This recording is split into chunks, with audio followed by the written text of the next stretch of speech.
Okay guys, who would have known that a head would be heavy? Well, I'm gonna take part back on my Cobalt. Just gonna clean the head. It is very filthy. I hadn't done that before. I should be getting ready to put the head on. I just need to clean it up so it can be nice and clean without debris. And I should be slapping it on the block, creating more of what is a long block. That way it's a step closer to finishing the engine for y'all. So this is the head right here. As y'all can see, it is not clean, still together. So I'm just gonna use some brake cleaner and carb cleaner, get every dirt, debris, and piece of oil out. And then I should be putting it back on. And I'm back.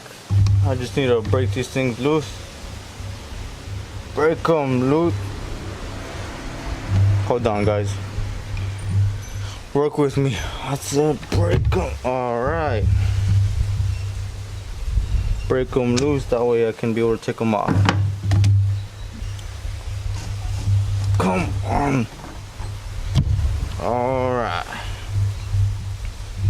I need to go get my channel locks because these guys were not going to do by themselves. I'm also going to get rid of this cap cover and this one. That way I can be able to clean up in there also. This is where the lobe for the high pressure fuel pump goes.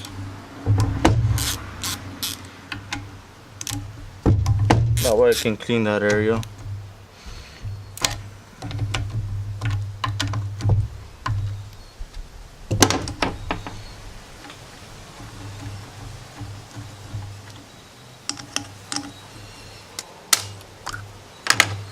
Whoa, got some oil out.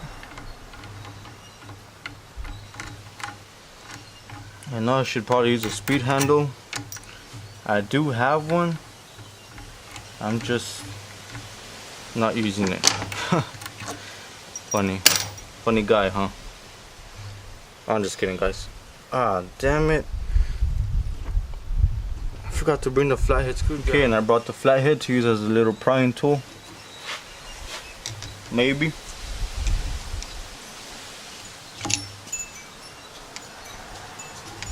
I can figure out where to pry it from. Ouch. Okay.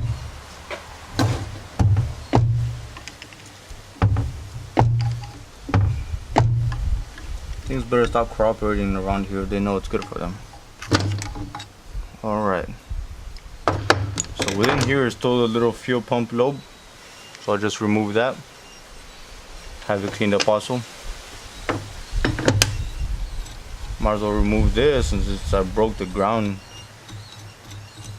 I'll just put the screw back in so I know ground goes there and I won't lose it. So now what I'll do next, there's two cam sensors on each head.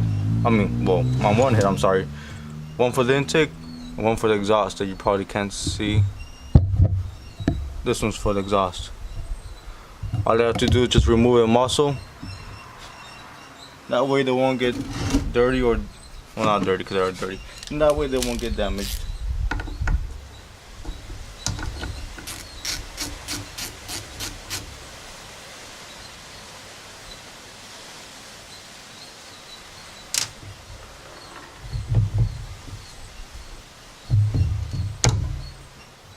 Oh man, that's bad.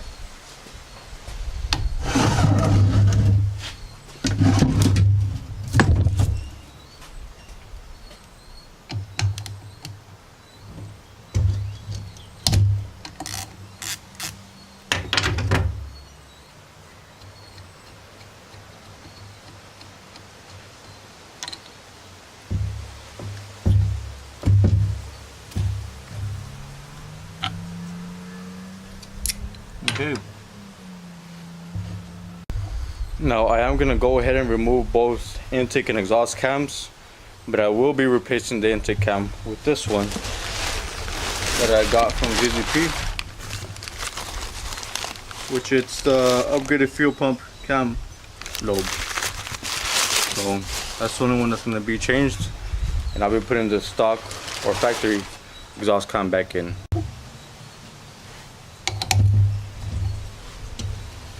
Just need to make sure all the caps go back in the right place. So take a picture of the order that they go. Unless you have it memorized, then you shouldn't have a problem.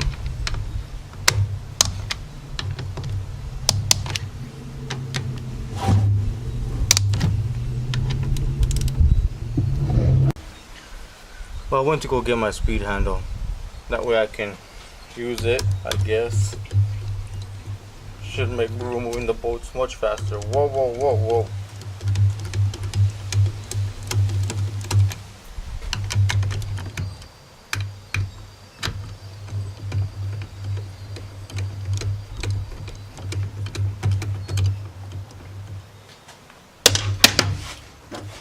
So what you could do, as I do also, is I place the caps in the order that I'm removing them. If you don't have it memorized, that way you know exactly how they go and what position. Just for the benefit of the doubt.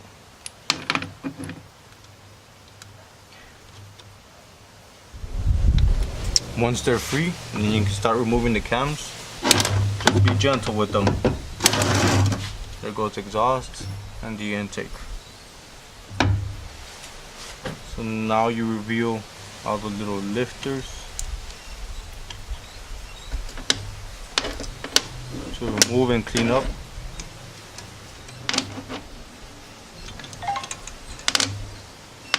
And the rocker arms. That way you can remove and clean up as well.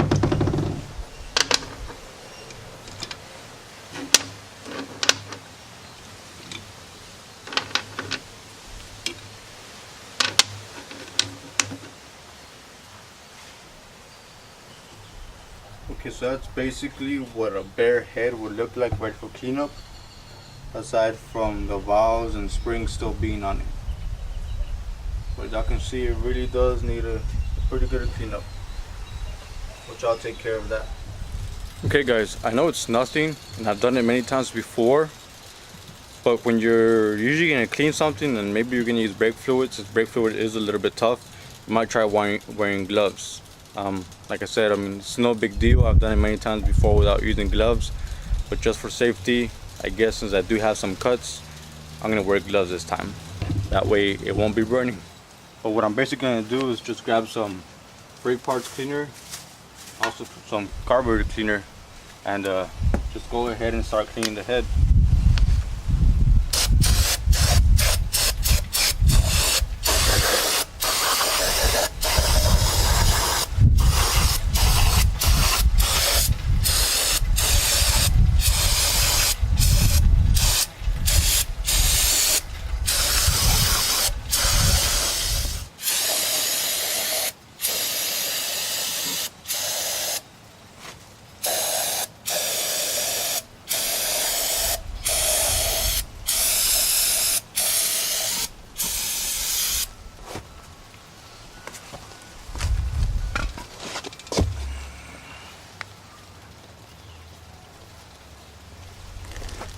Whoa.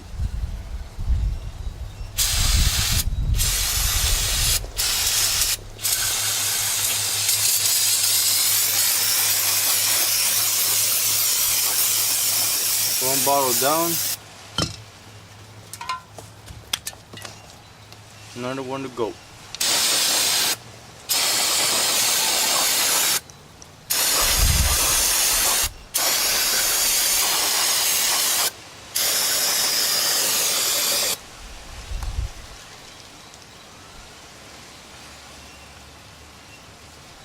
I probably shouldn't be doing it here because it's grass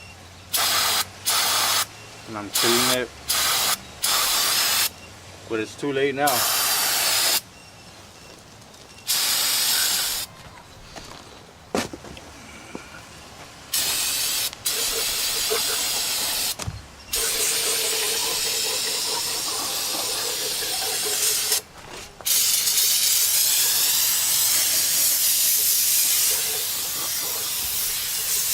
Two bottles down. And when cleaning, you might want to use a brush too. It doesn't have to be a heavy brush because you don't want to end up scarring the head. Just a light bristle brush. That way you can take off all the little dirt and grime that's stuck on there. That way it's better for you, and you don't have to worry about wasting so much brake cleaner or carburetor cleaner. Just a thought.